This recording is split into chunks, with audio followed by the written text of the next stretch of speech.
Hi all. Today I want to talk to you about our hole jigs. Now, when we first started doing this, we came up with our first version, which was this. And the point of this one is so you could make the additional holes to work with our hinge system here. So obviously we've had a lot of feedback from it and a lot of customers coming in and saying, what about this? What about that? And what we've done is we've listened to these people. We've now come up with the Mark IV.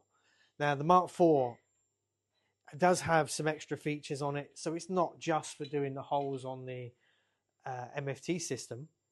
It's also for doing the offset holes for the fence dogs. As you can see here, this grid of holes here. So what I want to do is talk to you about how it's made, how you use it. So let's get into it.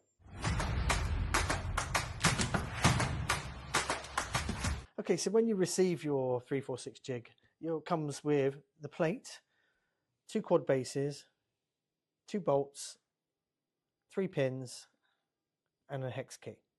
And next is called the 346 pack. So we need to insert the bases into here. So you can see here, there's recesses in here, helps you seat the quad bases into it. So I'm going to set this up on the 48mm because I want my holes to be 35mm from the edge of the table.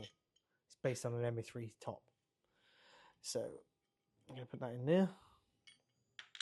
And the same again on this side.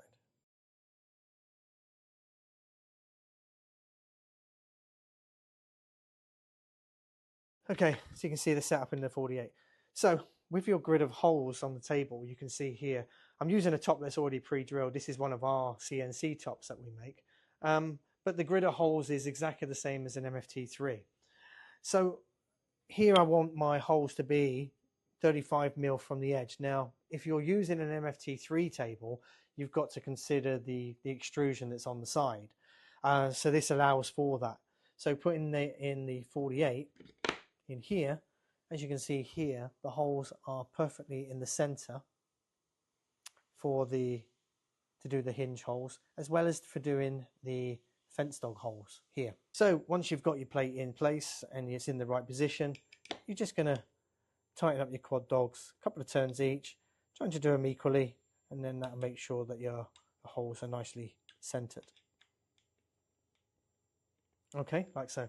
So using a router with a 30mm guide bush, it's stated on the plate as well.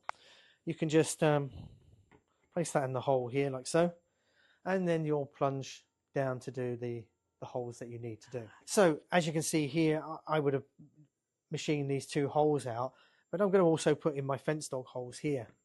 And this way, it doesn't matter where I put my fence or my hinge system, it means that I can put it anywhere on the table for it to work, and it's not going to be an issue. So there you have it. There's the introduction to our 346 jig and the version 4, and it's showing you how and what holes it can produce.